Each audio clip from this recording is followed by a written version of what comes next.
और निश्चित रूप से सारे लोग इस बात को कह रहे हैं कि 10 में से 10 नंबर इस बजट को हम लोग देना चाहेंगे। जो टैक्स देने वाले लोग हैं उनके मन में बहुत दिनों से ये आकांक्षा चली आ रही थी, वर्षों से, इस बात को कि भाई इसमें ये जो आयकर की सीमा है उसको बढ़ाया जाना चाहिए। जो हमेशा उस बात को वो कहते हैं कि इस देश को हम विकसित देश बनाएंगे,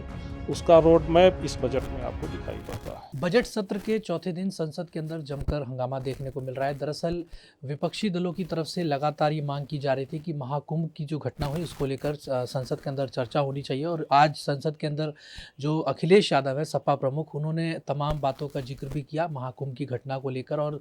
योगी सरकार पर कई तरह के सवालिया निशान भी खड़े किए हैं। हमारे साथ खास बातचीत करने के लिए प्रयागराज के फूलपुर से बीजेपी सांसद प्रवीण पटेल जी है। सर, जिस तरह की घटना हुई महाकुंभ में, उसके बाद लगातार अखिलेश यादव समाजवादी पार्टी की तरफ से सवाल उठाया जा रहा है और कहा जा रहा है कि जो घटना हुई सरकार ने उसको छिपा कर रखा। 17 घंटे के बाद योगी आदित्यनाथ ने ट्वीट किया और वो भी उन्होंने कहा कि इस पूरी घटना में लाशों, जो घटना हुई, जो लोग की जान गई है, वो मौत का आंकड़ा भी बताया जा रहा है। क्या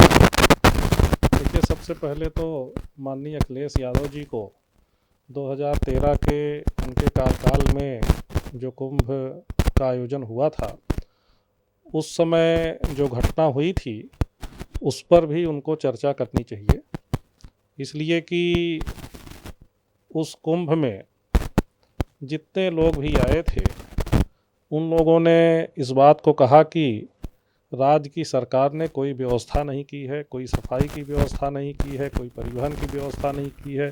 सड़कों की हालत ठीक नहीं है, स्नान घाट अच्छे नहीं हैं, पानी शुद्ध नहीं है। तो अगर कहा जाए तो उस समय के तत्कालीन मुख्यमंत्री अखिलेश यादव जी कुंभ के आयोजन कराने में विफल रहे, और आज जब इस बात को देख रहे हैं कि पूरे दुनिया में इस कुंभ को लेकर चर्चा हो रही है कि जिस तरीके से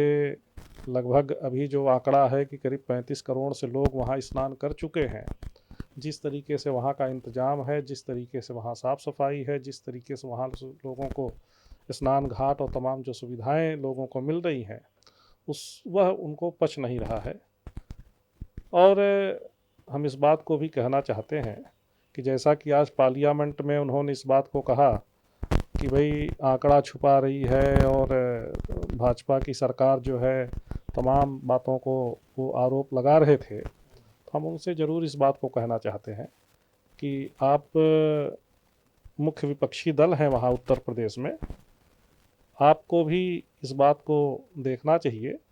कि आपकी बातों से, आपके वक्तव्य से, आपके बयान से लोगों में कोई गलत धारणा न पैदा हो, इसलिए कि इसकी जांच आयोग कर रहा है। अब चूँकि जांच कर रहा है तो उस पर हम लोग बहुत टीका टिप्पणी करें, ये उचित नहीं है। वो सारी चीज़ें एकदम साफ तरीके से सामने आ जाएंगी।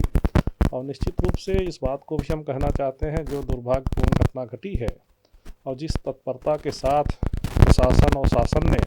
संज्ञान लेते हुए तत्काल वहाँ पर इंतजाम किए,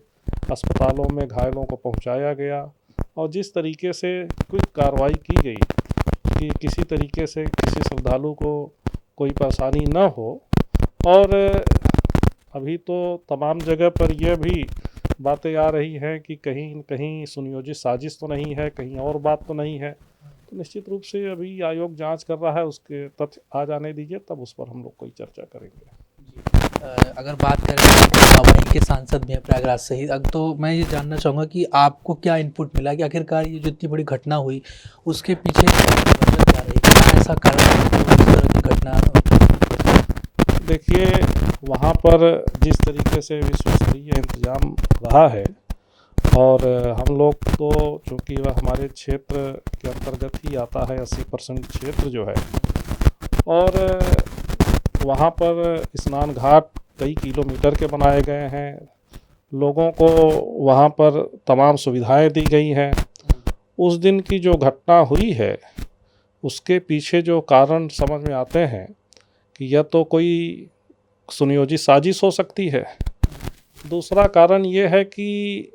लोगों के मन में ये जो धारणा है कि भाई 12 बजे रात के बाद जब हम स्नान करेंगे तभी हमको पुण्य मिलेगा, जिसकी वजह से वहाँ पर लाखों की संख्या में पहले ही लोग पहुंच गए थे और वहाँ पर वो लेट गए थे कि जैसे 12 बजे तब हम स्नान करने जाएं, और वहाँ पर अतिरिक्त कुछ दबाव बना होगा या जो भी रहा होगा उस समय अब जांच में ही सामने आएगा, जिसकी वजह से ये घटना हुई है। अगर बात करें, बजट भी पेश हो गया है, तो आपके लिहाज से ये बजट कैसा है? क्योंकि इस पर भी अखिलेश यादव ने अपना बयान दिया कि ये बजट में कुछ ऐसा नया नहीं है, सब वही पुरानी बातें, पुरानों बातों को ही रखा गया है। और दूसरी तरफ बीजेपी कह रही है, आपकी पार्टी, मतलब कि ये ऐतिहासिक बजट है, इसमें 12 लाख तक जो है कर माफ़ किया गया है, मतलब टैक्स जो है वो नहीं रहेगा। तो बजट आपके लिहाज से कैसा है? देखिए, तमाम अर्थशास्त्रियों को आप उनके सुनिए, और जिस तरीके से पूरे देश ने इस बजट का स्वागत किया है, और निश्चित रूप से सारे लोग इस बात को कह रहे हैं कि 10 में से 10 नंबर इस बजट को हम लोग देना चाहेंगे। पहली बार ऐसा हुआ है जब खासकर जो टैक्स देने वाले लोग हैं उनके मन में बहुत दिनों से ये आकांक्षा चली आ रही थी, वर्षों से, इस बात को कि भाई इसमें ये जो आयकर की सीमा है उसको बढ़ाया जाना चाहिए। और माननीय प्रधानमंत्री जी को हम इस बात के लिए धन्यवाद देंगे, माननीय वित्त मंत्री जी को धन्यवाद देंगे कि उन्होंने उनके सपनों को पूरा करने का काम किया है।